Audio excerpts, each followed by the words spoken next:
오 주님, 주께 간구합니다. 주여, 주의 이름을 높이며 주님만을 예배하나이다. 주님, 이곳에 주의 영이 임하실 수 있는 제단 되기를 기도합니다. 오 주님, 하늘의 사다리를 내려오시게 하시며 하늘의 불을 부르시사 주의 이름을 영화롭게 하는 제단 되기를 기도합니다. 주님, 저희가 이 새벽에 주의 이름을 높이고 찬양하며 주의 말씀 앞에 있나이다. 엠마오로 가는 제자들도 다시 깨어나게 하며 돌이키게 하셨던 주님이여, 주님이 토요일 주말에 제단을 긍휼히 여기시사 주님, 저희들을 만나 주시옵소서. 목마른 사슴이 신의 물을 찾기에 갈급한 같이 주님, 저희가 그 목마른 새벽 사슴처럼 생존하시는 주님을 갈망하나이다. 주여, 주의 말씀을 들을 때에 주여 저희 가운데 임하시옵소서. 주의 거룩한 영을 보내시옵소서.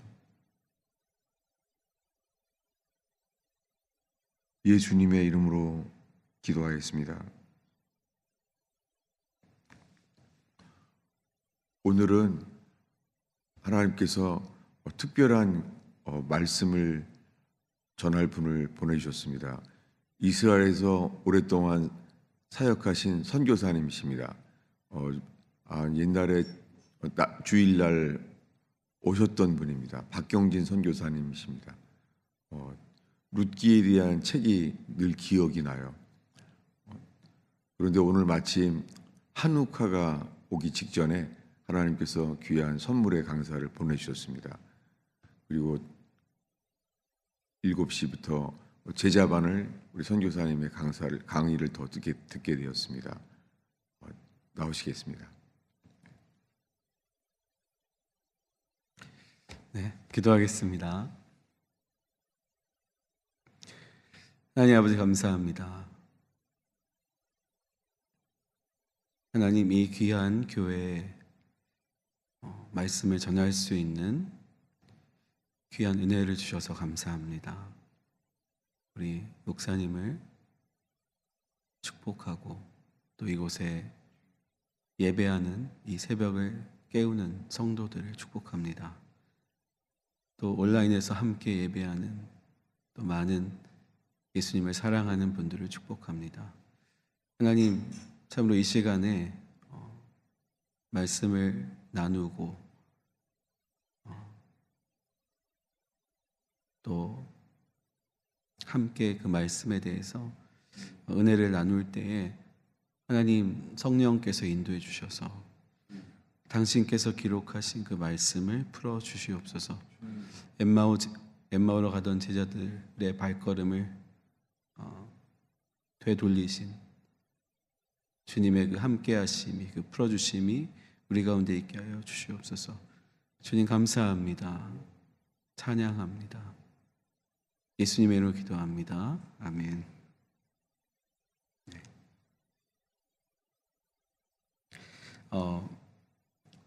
저는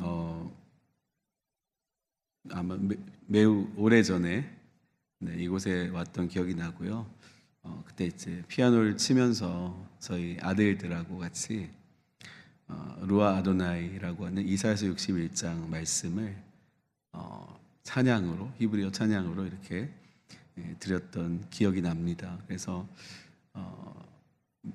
매우 오랜만에 왔는데 하나님께서 뭔가 또 이곳에 오게 하신 뜻이 있다라고 믿고, 또 안경을 써야 보이고 글은 또 안경을 벗어야 보이는 상황이 됐네요. 아무튼 그래서 뭔가 소망이 있습니다. 제가 목사님을 사실은 오래 전부터 배웠는데 많은 교제란 건 아니지만, 그래서 하나님께서 무슨 일을 이곳에서 또 하실지에 대한 소망들이 있고, 또 목사님 그동안 또 아프신 또 상황들이 있었는데 하나님께서 우리 목사님을 다 회복하셔서 뭔가 이 이 공간이 넓잖아요, 그죠? 네, 하나님이 이곳을 가득 채우실 것을 믿습니다. 아멘. 네, 그래서 이곳을 채울 뿐만 아니라 정말 이 미국 땅의 교회와 또 이 뉴저지 그리고 어쩌면 또 온라인상의 공간들까지도 하나님이 채우시리라 믿습니다. 그리고 어제 저희가 대화를 나누다가 이제 공통점을 발견했는데, 목사님은 제가 이스라엘에 간 게 2012년인데 목사님은 제가 가기 10년 전에 떠나셨어요. 그러니까 목사님하고 저랑 세대 차가 나더라고요. 목사님이 아는 분들을 제가 모르는 분이 많고 몇 분은 이제 남아 계셨지만, 그래서 목사님이 1세대를 사셨구나, 이스라엘에. 그리고 저는 12년을 이스라엘에 살았는데 작년에 이제 귀국했지만 그 또 중간에 갭이 있었고 다음 세대를 살았습니다. 그래서 사실은 신앙에도 어떤 세대가 있는데요. 그 세대들이 이어지는 그런 부분들을 어제 좀 공감하면서 무슨 말씀을 나눠야 될지 되게 좀 고민을 했는데 하나님께서 오늘 새벽 한 3시 40분에 그냥 탁 깨워주시더라고요. 그래서 개인적으로는 오랜만에 교회에서 잤습니다. 할렐루야. 근데 제가 신앙을 처음 배웠을 때 사실 저는 교회가 집이었어요. 그래서 그냥 교회 장의자에서 이렇게 기도하다가 자고 이런 것들은 그냥 아주 일상적인 일들이었습니다. 그래서 너무 좋았고 정말 하나님께서 뭔가 새롭게 우리의 영혼을 깨우는 그런 시간이 아닌가. 또 저희가 이제 다른 나라로 선교사로 이제 가려고 지금 준비하고 있는데, 그 전에 너가 선교사다 라고 하는 어떤 저에게는 그런 감동을 주신 것 같습니다. 오늘 말씀을 준비한 말씀은 엄청나게 많은데요. 제가 이것을 다 전할 수 있을지는 모르겠어요. 그래서 다 전하지 못하면 이제 제자반에서 또 좀 더 나누도록 하겠습니다. 마태복음 9장 35절에 이렇게 말합니다. 같이 한번 읽어볼까요? 예수께서 모든 도시와 마을에 두루 다니사 그들의 회당에서 가르치시며 천국 복음을 전파하시며 모든 병과 모든 약한 것을 고치시니라. 자, 마태복음 24장 14절은 이렇게 말합니다. 이 천국 복음이 모든 민족에게 증언되기 위하여 온 세상에 전파되리니 그제야 끝이 오리라. 자, 제가 이번 미국 여정을 하면서 며칠째 나누고 있는 것이 뭐냐면 복음에 관한 거예요. 저는 성 목사님께서 어제도 대화를 나누면서 목사님은 대단한 신학자이시다 이런 생각을 했어요.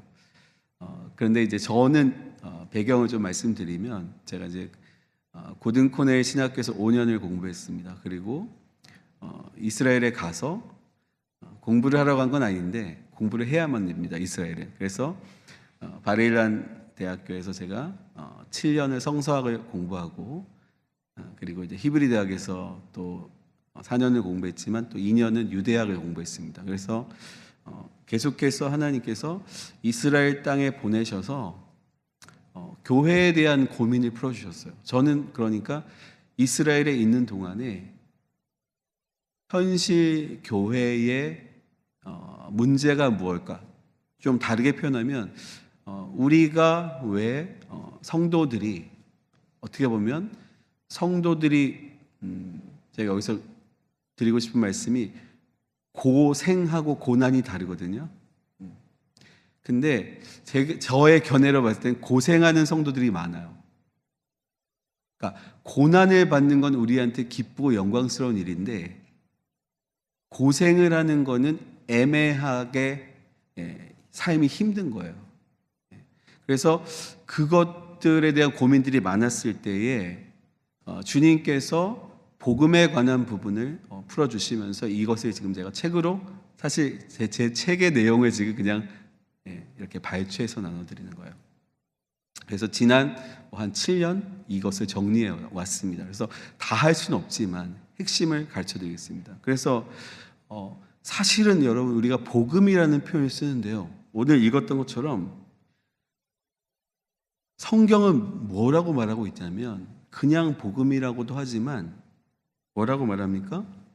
천국 복음이라고 말해요. 그래서 천국 복음을 말하고 있고 이 천국 복음이 무엇인지를 제가 오늘 조금 나누려고 합니다. 그래서 좀 양이 많지만 해보겠습니다. 자, 요한복음 5장 39절 40절을 한번 읽어드리겠습니다. 너희가 성경에서 영생을 얻는 줄 생각하고 성경을 연구하거니와 이 성경이 곧 내게 대하여 증언하는 것이니라. 그러나 너희가 영생을 얻기 위하여 내게 오기를 원하지 아니하는도다. 그리고 누가복음 24장 44절부터 45절이 이렇게 말합니다. 또 이르시되 내가 너희와 함께 있을 때에 너희에게 말한 바 모세의 율법과 선지자의 글과 시편에 나를 가리켜 기록된 모든 것이 이루어져야 하리라 한 말이 이것이라 하시고 이에 그들의 마음을 열어 성경을 깨닫게 하시고. 오늘 목사님께서 기도하실 때 엠마오 제자에 대한 부분을 언급하셨던 것 같은데 엠마오 제자는 예수님이 말씀을 풀어주시잖아요. 그죠?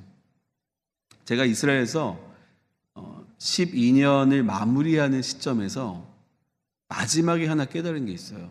그게 뭐냐면 예수님의 어린 시절에 대한 어떤 깨달음이었어요. 이거는 뭐 문서적으로는 증명하기가 쉽진 않지만 어떤 느낌이었냐면 예수님은 뭔가 일반적인 유년 시절을 보내시지 않았을 것 같아요. 우리는 이렇게 생각하잖아요. 아버님이 이제 목수 혹은 이렇게 건축하는 분, 그러니까 예수님도 이제 그런 일을 했을 거다. 그러니까 우리는 자연스럽게 생각하는데 사실은 성경에서 보이는 예수님의 어떤 언뜻 나오는 행동들은 그게 일반적이지가 않았어요. 그래서 그럼 어린 시절에 무엇을 했을까? 제가 마테마가 누가 요한 복음을 보면서 깨닫는 건 뭐냐면 예수님께서는 아마도 어린 시절에 성경에 집중하셨을 것 같아요. 왜냐하면 예수님이 주로 말씀하시는 내용들이 성경에 관한 부분들을 말씀하시고 풀어주고 계시다는 거예요.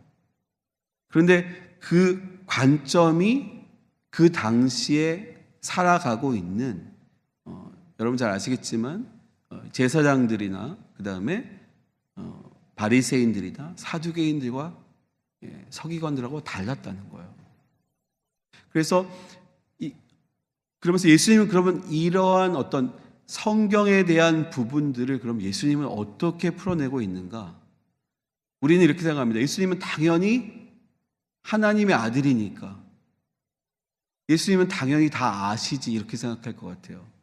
그런데 그렇게 하시기에는 사람의 아들, 사람으로 오신 이유들을 좀 더 깊게 생각하셔야 돼요.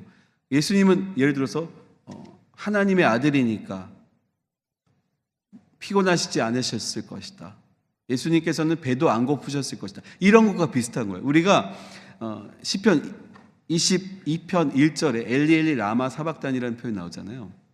사박단이가 아니라 아자부탄인데 그 말씀을 시편에서 읽으시는 예수님께서 어쩌면 암송하시는 예수님께서 십자가에서 그 말씀을 다윗의 말을 예수님이 신비적으로 고백하고 있잖아요. 할렐루야. 그러니까 예수님은 지금 성경에서 성경 전체를 꿰뚫고 성경이 무엇을 말하고 있는지를 아시면서 그 성경이 누구에 관한 얘기고 어떻게 이루어져야 될 것인지까지 아셨다는 거예요. 보세요. 다시 한번 읽어드립니다. 요한복음 5장 39절 40절. 너희가 성경에서 영생을 얻는 줄 생각하고 성경을 연구하거니와. 그러니까 이 사람들은 성경을 연구하는 거예요. 왜? 영생을 얻기 위하여. 그런데 예수님 뭐라고 하냐면 이 성경이 곧 내게 대하여 증언하는 것이다. 자, 아까 그 신비한 그 어떤 모멘텀이 있는데 지금 사람들은 성경을 연구하면서 영생을 얻으려고 하는데 예수님은 이 성경을 읽으면 읽을수록 이 성경이 누구에 관한 거라는 걸 아시는 거예요. 예수님에 관한 거라는 걸 아시는 거예요. 그러면서 예수님께서 그러나 너희가 영생을 얻기 위하여 내게 오기를 원하지 아니하는도다. 즉 성경을 읽고 연구하고 신학적으로 계속해서 이렇게 연구하는 자들이 진짜 영생을 얻기 위해서 예수님께 오지 않아요. 이 말은 여러 가지 의미가 있지만 뭐 관계적으로도 말할 수 있고 어떤 분들은 인티메시, 뭔가 친밀함으로도 말할 수 있겠지만 또 다른 관점으로 생각한다면 이건 뭐에 관한 거예요? 저는 예수님께서 가장 탁월한 성경의 해석자라고 생각합니다. 왜? 제가 11년 동안 이스라엘에서 히브리 대학과 바빌론 대학을 다니면서 결국에는 무엇을 했겠어요? 여러분 제가 신약을 공부했을까요? 구약을 공부했을까요? 신약도 하긴 했는데 대부분의 시간에 다 뭐였냐면 구약 성경이에요. 그러면 예수님이 오셨을 때 신약 성경이 있었습니까? 없었죠. 예수님이 오셨을 때는 구약 성경밖에 없었단 말이에요. 그 구약 성경들을 예수님이 읽으시면서 그 성경의 내용들이 무엇인지 깨닫고 이분은요 한적한 곳에 가서 밤새 기도하신 적도 있잖아요. 그렇죠? 그러니까 이것이 어떤 삶의 하나의 습관이란 말이에요. 제가 왜 보통의 사람들하고 삶이 달랐는지를 이야기하는 게 이런 부분들이에요. 그러니까 예수님이 또 성전에서 사람들한테 말씀을 풀어주시잖아요. 전혀 그 말씀들이 그 당시 사람들에게 충격을 주는 어떤 생명의 말씀이었단 말이에요. 듣도 보도 못한 말씀을 얘기하는 거예요. 그러니까 예수님은 사실은 성경을 엄청나게 읽으시고 그 성경을 읽을 뿐만 아니라 성령 안에서 이 말씀을 이해하시고 풀어내시고 심지어는 그 말씀이 자신에 관한 말씀이란 걸 아시고 그리고 결국에는 십자가에서 돌아가시고 이 모든 여정들이 이 구약 성경의 이 모든 말씀을 예수님께서 해석하시고 풀어내시고 그것을 적용하신 어떻게 보면 그런 과정들인 것이죠. 그래서 다시 누가복음 24장 44절 45절 보시면 또 이르시되 내가 너희와 함께 있을 때 너희에게 말한 바 곧 모세의 율법과 선지자의 글과 시편의 날을 가리켜 기록된 모든 것이 이루어져야 하리라 한 말이 이것이라 하시고 이에 그들의 마음을 열어 성경을 깨닫게 하시고 즉 사람들의 마음을 열어서 지금 뭐죠? 모세의 율법, 선지자의 글, 시편의 날을 가리켜 기록된 것 신약 성경에 가장 많이 나오는 내용들이 신명기, 그 다음에 이사야서, 그리고 시편이에요. 그러니까 이게 왜 중요하냐면요. 우리가 정말 성경에서 무엇이 중요한지를 사람들이 막 이야기할 때에 정말 중요한 부분이 무엇일까를 전 고민했다는 거예요. 그 고민 속에서 결국 깨달은 것은 뭐냐면 자, 성경의 저자이시자 성경의 해석자이신 분이 가장 강조한 게 무엇인지가 제일 중요한 거 아니에요? 마태, 마가, 누가, 요한을 통해서 결국 예수님이 말씀하시려고 했던 게 무엇인가? 그게 중요한 거 아닙니까? 이 성경을 다 이해하신 분이. 그래서 저는 다시 한번 마태, 마가, 누가, 요한복음을 통해서 정말 예수님께서 무엇을 원하셨는지를 알고 싶어서 이 여정을 했던 것입니다. 자, 그러면 예수님이 뭘 말씀하셨을까요? 마가복음 1장에 이렇게 말합니다. 하나님의 아들 예수 그리스도의 복음의 시작이라. 자, 여기서 마가복음 1장이 왜 중요하냐면요, 마가복음 1장은 누가복음 4장의 내용을 이야기하고 있어요. 즉 무슨 말이냐면 누가복음에서는 예수님의 탄생과 또 족보와 이런 게 막 나오잖아요. 마태복음도 마찬가지지만 족보가 나오죠. 그런데 마가복음은 지금 다른 데 관심이 없어요. 말하자면 본론부터 시작하고 있다는 얘기예요. 본론이 뭐냐면 하나님의 아들 예수 그리스도의 복음의 시작이라. 즉 마가복음이 관심 있는 건 복음이고 예수님이 오신 이유는 바로 이거라고 얘기하는 거예요. 여러분 신약성경 중에 복음서 중에 마가복음이 제일 처음이라고 보통 얘기를 해요, 우리가. 그러면 지금 예수님이 어린 시절에 뭘 했는지 뭐 무슨 에피소드가 있었는데 이것보다도 가장 마가복음이 지금 집중하고 있는 내용은 복음에 관심이 있다는 거예요. 그럼 여러분 복음이란 말 많이 들어보셨을 거예요, 그죠? 복음을 아직 뒤로 가지 마세요. 마태, 마가, 누가, 요한에서 도대체 복음이 뭐라고 말하고 있는지, 그리고 제가 오늘 나누고자 하는 이 하나님의 나라, 즉 천국이 무엇인지 예수님께서 충분하게 마태, 마가, 누가, 요한에서 소개하고 계시다는 거예요. 저자께서 그분의 어떤 관점과 방식을 따르라는 거예요. 자, 1장 14절입니다. 이렇게 말합니다. 마가복음, 요한이 잡힌 후 예수께서 갈릴리에 오셔서 하나님의 복음을 전파해요. 그렇죠? 여전히 마가복음은 지금 뭐에 관심이 있습니까? 예수께서 갈릴리에 오셔서 하나님의 복음을 전파했다라고 말하고 있어요. 즉 복음에 관심이 있는 거죠. 15절에 이르시되 때가 찼고 하나님의 나라가 가까이 왔으니 회개하고 복음을 믿으라 하시니라. 즉 때가 찼다는 거예요. 그리고 하나님의 나라가 가까이 왔다. 가까이 왔으니 회개하고 복음을 믿으라. 자, 회개는 우리 목사님 너무 잘 아마 여러분에게 나누셨기 때문에 여러분이 잘 아실 거라고 생각됩니다. 그래서 회개하고 복음을 믿으라. 다시 복음을 말하고 있습니다. 그죠? 그러면서 마가복음 1장 21절 이후에 이 말씀들이 누가복음 4장의 말씀하고 같이 연결이 되고 있습니다. 병행 본문입니다. 뭐라고 말하는지 보겠습니다. 마가복음 1장 25절 26절 이렇게 말합니다. 안식일에 회당에서 귀신 들린 사람이 있었고 예수님께서 꾸짖어 이르시되 잠잠하고 그 사람에게서 나오라 하시니 더러운 귀신이 그 사람에게 경련을 일으키고 큰 소리를 지르며 나오는지라. 27절에는 다 놀라 서로 물어 이르되 이는 어찌미냐 권위 있는 새 교훈이로다. 더러운 귀신들에게 명령한즉 순종하더라 하더라.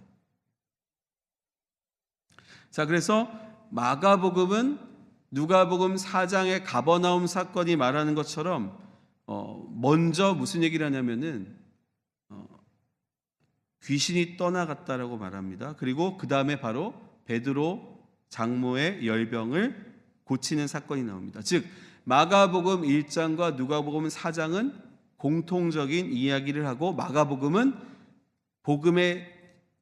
하나님의 복음을 소개하면서 누가복음 4장을 먼저 소개하고 있다는 거예요. 그러면서 38절에서 이렇게 말합니다. 이르시되 우리가 다른 가까운 마을들로 가자. 거기서도 전도하리니 내가 이를 위하여 왔노라 하시고 이에 온 갈릴리에 다니시며 그들의 여러 회당에서 전도하시고 또 귀신들을 내쫓으시더라. 자, 히브리 문학에 병행법이 있는데요. 어떻게 표현하고 있냐면 두 개의 내용을 병행해서 패럴렐리즘이라고 하는데 이런 거예요. 여러 회당에서 전도하시고 또 귀신을 내쫓으시니라라고 말할 때 이 내용이 사실 같은 내용을 말하고 있는 거예요.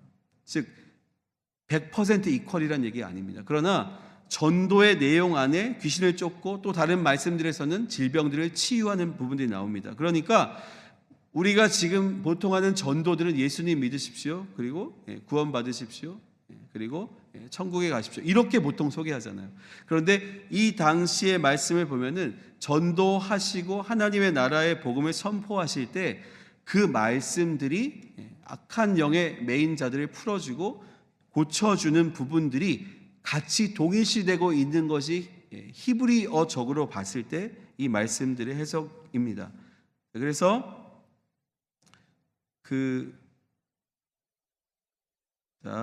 그러면서 사실은 이제 제가 먼저 나눴을 말이 뭐였냐면 누가복음 4장의 부분이었는데요. 왜 그러냐면 마가복음에서는 이 누가복음 4장의 말씀이 언급되지 않습니다. 그래서 예수님께서 누가복음 4장에서 무엇을 말하냐면은 자, 누가복음 4장 한번 보겠습니다. 같이. 여러분 잘 아시는 말씀이에요. 16절부터 예수께서 그 자라나신 곳 나사렛에 이르사 안식일에 늘 하시던 대로 회당에 들어가사 성경을 읽으려고 서심해 선지자 이사야의 글을 들이거늘 책을 펴서 이렇게 기록된 데를 찾으시니 곧 주의 성령이 내게 임하셨으니 이는 가난한 자에게 복음을 전하게 하시려고 내게 기름을 부으시고 나를 보내사 포로된 자에게 자유를 눈먼 자에게 다시 보게 함을 전파하며 눌린 자를 자유롭게 하고 주의 은혜의 해를 전파하게 하려 하심이라 하였더라. 책을 덮어 그 맡은 자에게 주시고 앉으시니 회당에 있는 자들이 다 주목하여 보더라. 이에 예수께서 그들에게 말씀하실 때 이 글이 오늘 너희 귀에 응하였느니라 하시니 이렇게 말했습니다. 자, 그러면서 지금 예수님께서 뭐라고 말씀하셨냐면 누가복음 4장에서 예수님이 마가복음 1장에서 내용과 연결이 되면서 이 복음을 설명하면서 뭐라고 했냐면 이사야서 61장 1, 2, 3절을 인용했다는 거예요. 그러니까 우리가 뭘 할 수 있어요? 논리적으로 말하자면 복음의 내용이 결국엔 예수님이 구약성경 전체에서 한 부분을 딱 찍어내서 결국은 이 말씀이 복음의 핵심이라고 말하고 있는 거예요. 이 말씀이 이루어지기 위해서 내가 왔다는 거예요. 오늘 너희 귀에 응하였다. 즉 내가 지금 여기 존재하고 있다. 이 선포된 말씀이 이루어질 것이다. 바로 그 다음에 지금 가버나움에 가셔서 회당에서 안식일에 악한 영이 떠나갔어요. 자, 한번 생각해 보세요. 자, 유대인들이 그렇게 거룩하고 그렇게 예배하는 그 가운데, 즉 안식일, 정말 그 어떻게 보면 조용하고 뭔가 잠잠한 시간에 어떤 일이 벌어진 거예요? 악한 영이 경련을 일으키면서 떠나갔다는 거예요. 여러분 이 지금 예배 중에 누가 만약에 소리 지르면서 막 거품을 물면서 쓰러지면 여러분 어떻게 하시겠어요? 불편하시겠죠. 그런데 그것이 예수님이 지금 복음의 시작이라 그러고 그 사람을 메고 있었던 악한 것이 떠나갔다는 거예요. 자, 그런데 이사야서 61장에서 왜 그러면 이게 복음이냐?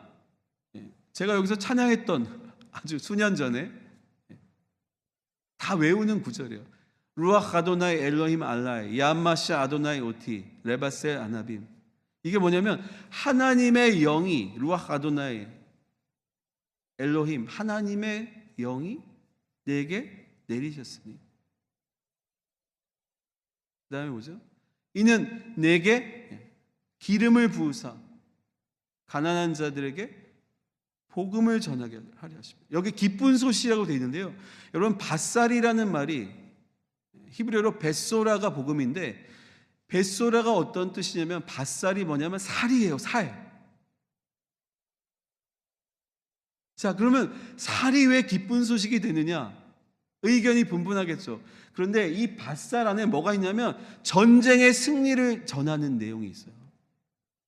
여러분 전쟁에서 지금 이스라엘 백성뿐만 아니라 창세기 3장 이후에 죄를 져서 악한 영에게 눌려서 그 죄 속에서 고통받으면서 살아가는 suffering, 히브리어로 아나빔, 고통받는 사람들에게 승리의 소식을 전하는데 살이에요. 왜 살이 기쁜 소식인지 모르겠어요. 여러분 묵상해 보십시오. 아, 전쟁에 승리하면 고기를 먹게 되나? 그래서 살인가? 아니면 뭐 피부의 색깔이 굉장히 혈색이 좋아져서 뛰어온다 그래서 살이라고 표현하는 사람들도 있고. 그런데 저는 이렇게 생각돼요. 예수님의 살과 피, 이것이 복음이기도 하고, 그 다음에 복음은요, 저는 되게 영적인 걸 추구하는 사람이에요.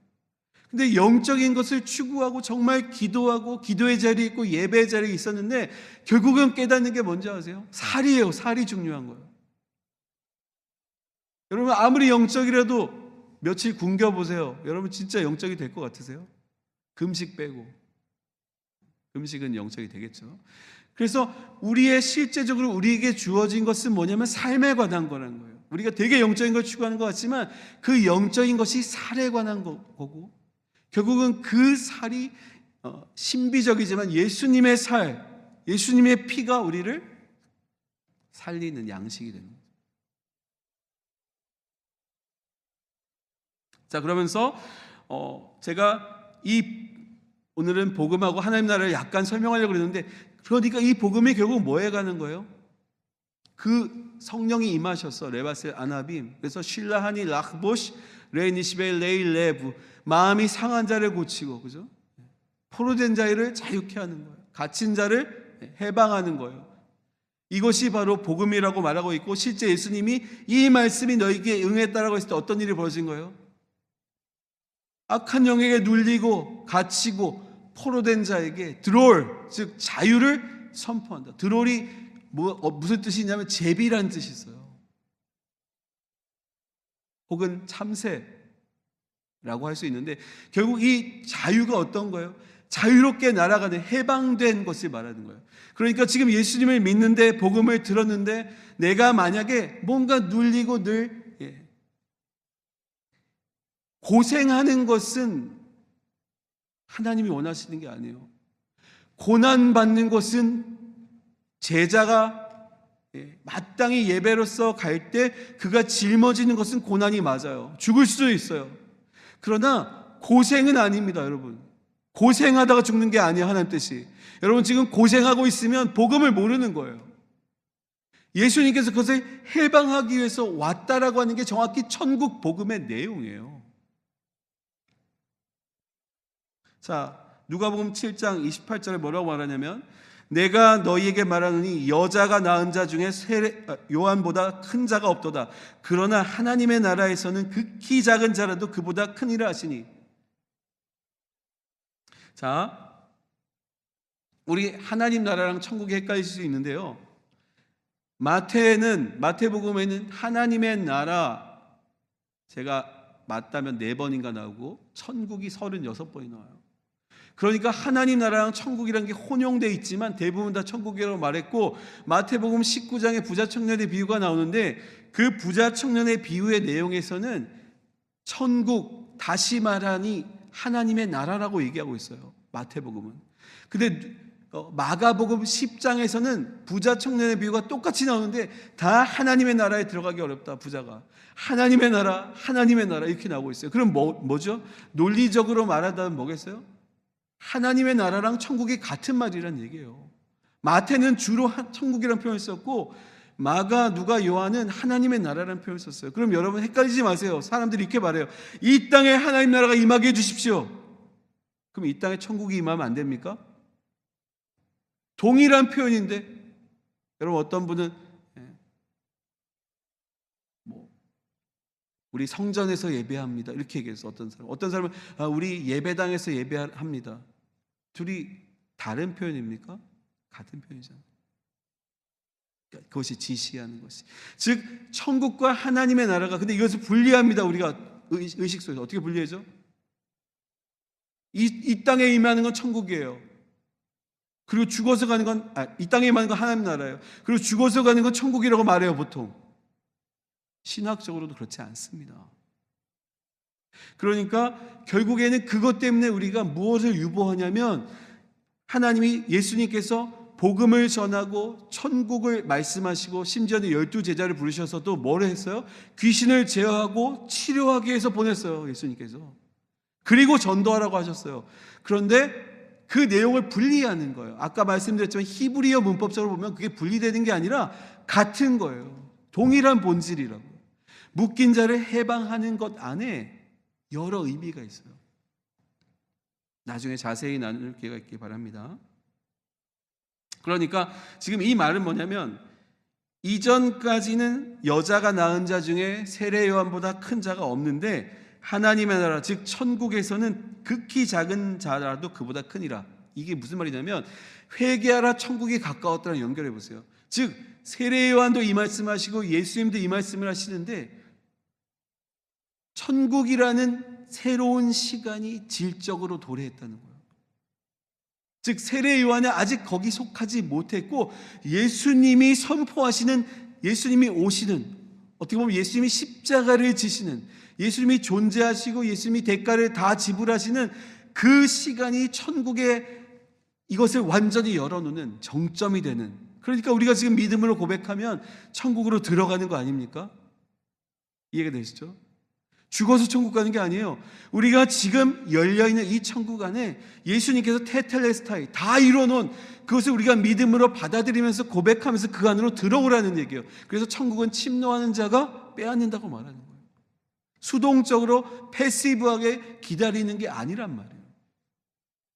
자, 그래서 하고 싶은 말이 많은데요.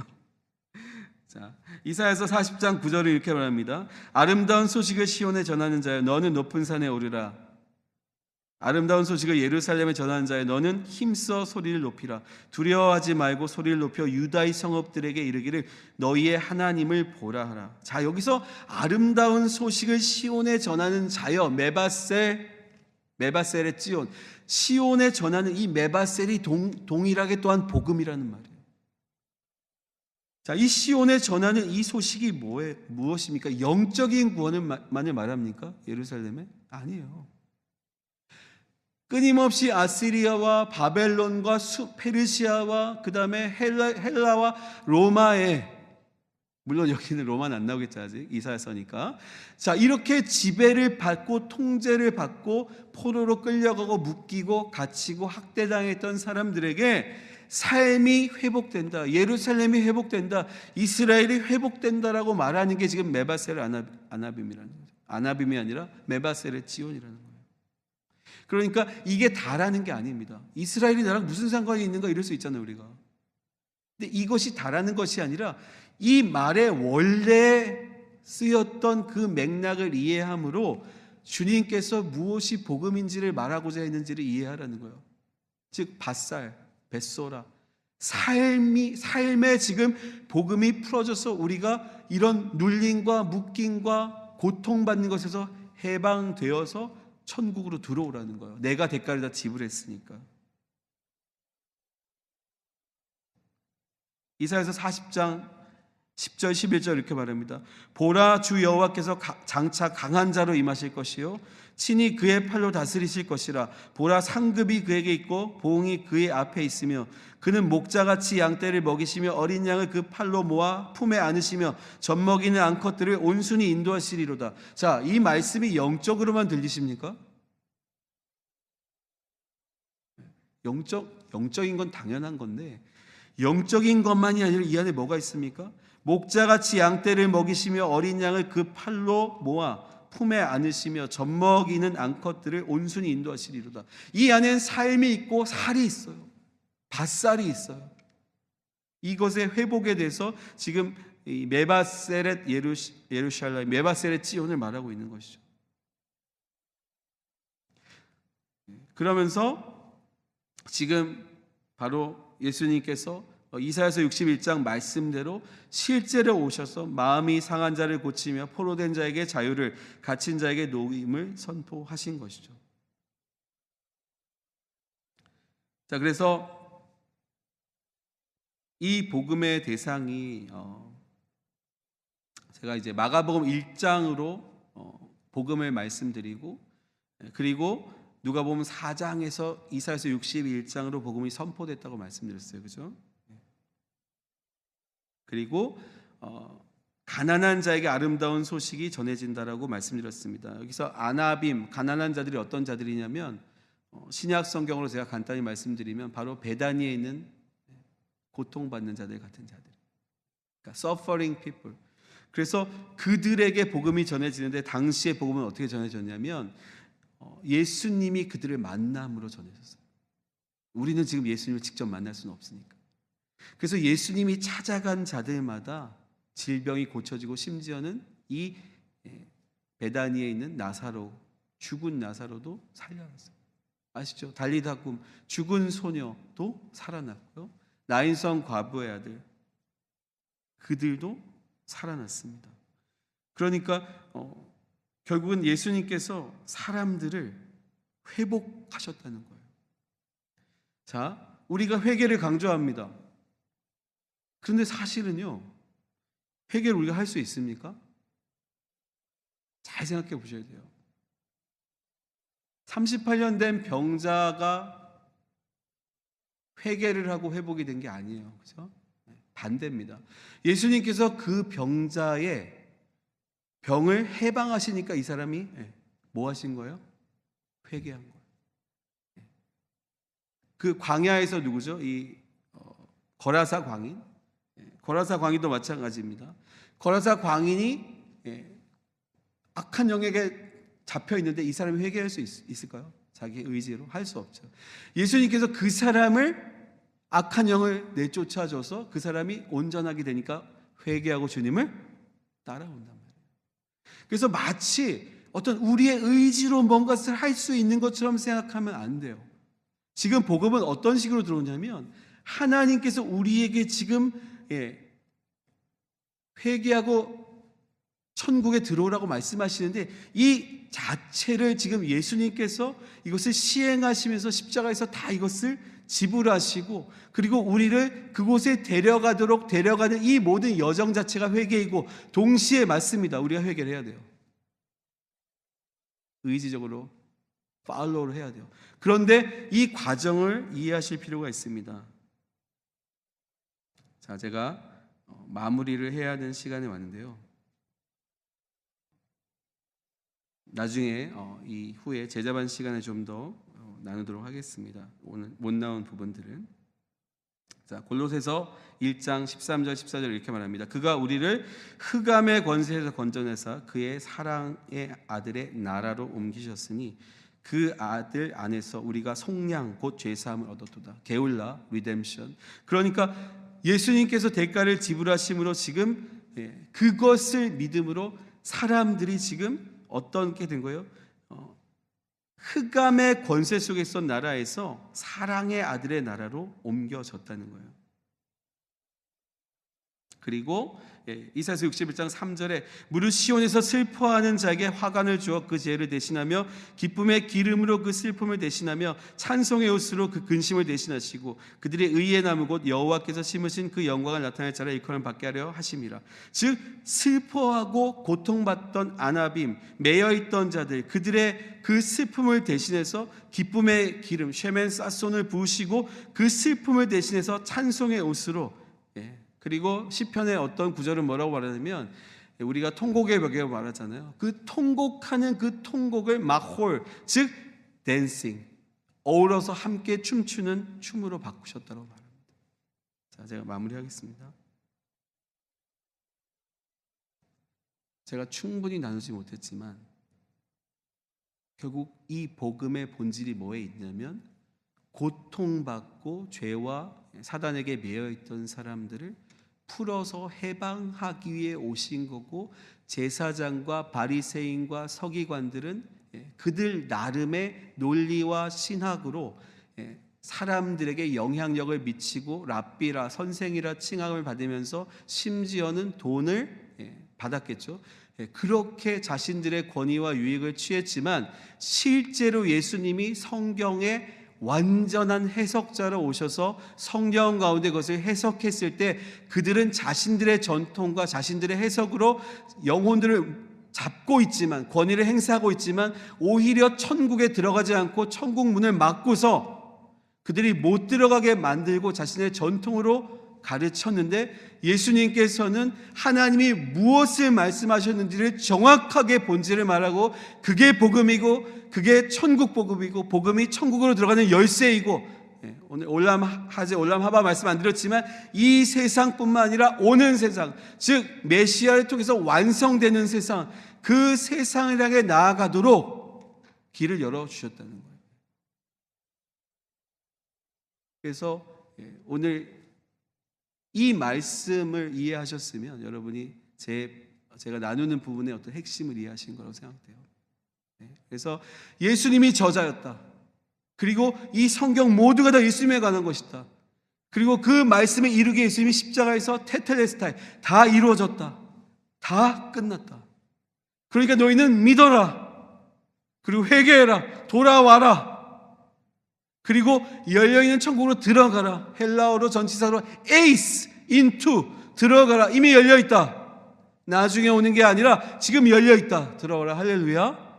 죽음하고 천국 연결하지 마십시오. 죽음은 우리가 이미 천국 안에서 죽음은 연결되는 것이에요. 연속되어지고 그리고 죽음도 결국 마지막에 망할 것이 뭐예요? 사망인 것이죠. 할렐루야. 다시 부활하는 것이죠. 기도하겠습니다. 하나님 아버지 감사합니다. 오늘 이 귀한 교회에서 정말 귀한 성도들, 남은 자 같은 분들, 또 귀한 목사님 함께 모시고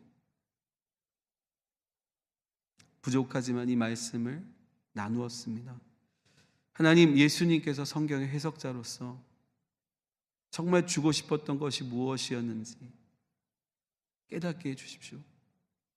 정말 눌려있고 병들고 죄와 저주, 사망으로 고통하던 자들을 해방해 주기 원하셨던 것, 그리고 사람들이 이론으로 신학으로 묶어놨던, 그리고 그들을 이용했던, 착취했던, 갈취했던 그 모든 시스템 속에서 정말 그분이 키나 하나님의 주의 성전을 사모하는 그 열심, 키나 그 열정으로 주님 이 모든 이론과 장사하는 것을 뒤집어 엎으신 그 예수님을 정말 생각하게 해주십시오.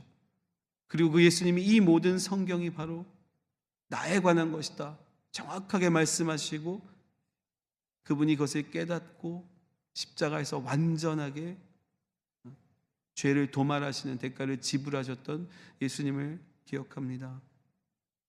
우리 안에 이미 열려있는 하나님 나라, 즉 천국이 이미 열려있는 그곳에 우리가 복음이라는 열쇠를 가지고 예수님을 믿음으로 받아들임으로 람바노, take, choose, receive 그것을 선택하고 취하고 받아들임으로 영접함으로 우리가 하나님의 자녀가 되는 천국 안에 거하는 이미 이곳에 임하신 천국 안에 들어가는 역사가 있게 하여 주시옵소서. 그래서 이 시간 나사렛 예수님의 이름으로 우리를 여전히 누르고 고통받게 하고 고생하고 하게 하는 모든 죄와 저주와 사망과 질병과 눌림 악한 영들은 다 떠나갈지어다. 할렐루야. 주님 감사합니다. 찬양합니다. 예수님의 이름으로 기도합니다. 아멘.